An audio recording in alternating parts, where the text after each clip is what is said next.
Doctor Umar, जो इस पूरे गैंग का सबसे ज्यादा कट्टर और रेडिकलाइज इंसान माना जा रहा है, जिसकी बातचीत तुर्की में एक हैंडलर के साथ हो रही थी, कहां कहां जा रहा था, ये अब पुलिस एजेंसियां और एनआईए इन्वेस्टिगेट कर रही हैं। और इन जांच में इन्होंने पाया है कि इस तुर्कमान गेट के नजदीक की मस्जिद में डॉक्टर उमर आया था और तकरीबन 2:30 बजे के करीब वो यहाँ पर था। सीसीटीवी फुटेज से पता चला है कि वो यहाँ पर कम से कम 10 मिनट इस मस्जिद में रुका था, नमाज अदा करने आया था या किसी से मिलने आया था, किसी से बातचीत करने आया था, ये भी एक जांच का विषय बताया जा रहा है।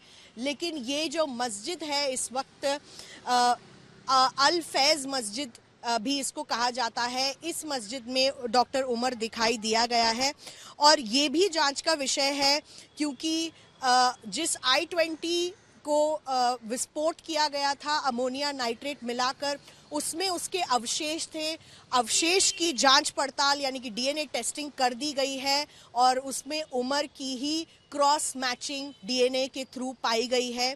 तो ये सिद्ध हो गया है कि उस गाड़ी में जिसमें विस्फोट हुआ उसमें डॉक्टर उमर ही था क्रॉस मैचिंग के बाद। लेकिन ये बताया जा रहा है कि फरीदाबाद मॉड्यूल के पकड़े जाने के बाद जहां पर 3000 किलो का असला बारूद मिला था, जिसमें से 350 किलो का अमोनिया नाइट्रेट भी मिला था, जिसका इस्तेमाल बताया जा रहा है इस विस्फोट में किया गया था। उसके बाद से और डॉक्टर मुजम्मिल की गिरफ्तारी के बाद से डॉक्टर उमर ने अपना फ़ोन बंद कर दिया था और वो किसी से भी बातचीत नहीं कर रहा था। क्या मानसिकता में वो इस वक्त था कि वो यहाँ से इस मस्जिद से निकलकर तुर्कमान गेट के सामने से आपको दिखाए कि रास्ता एकदम साफ है, सामने से आप राइट मुड़ेंगे तो आप चांदनी चौक की तरफ, पुरानी दिल्ली लाल किला की तरफ चल पड़ेंगे। और यहाँ से निकलकर वो गया और वहाँ लाल किले के ठीक कुछ कदम सामने जो विस्फोट हुआ है उसको लेकर अभी भी पुलिस एनआईए जांच पड़ताल कर रही है।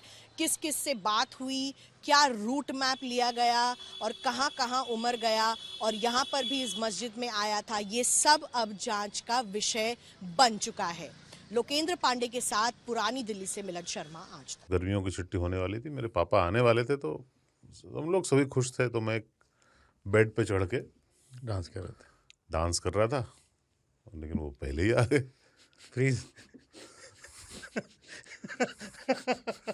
तो मैं उस समय तो कंटिन्यू नहीं कर सकता था ना, तो फ्रीज फ्रेम टाइप का हो गया। कसम पैदा कर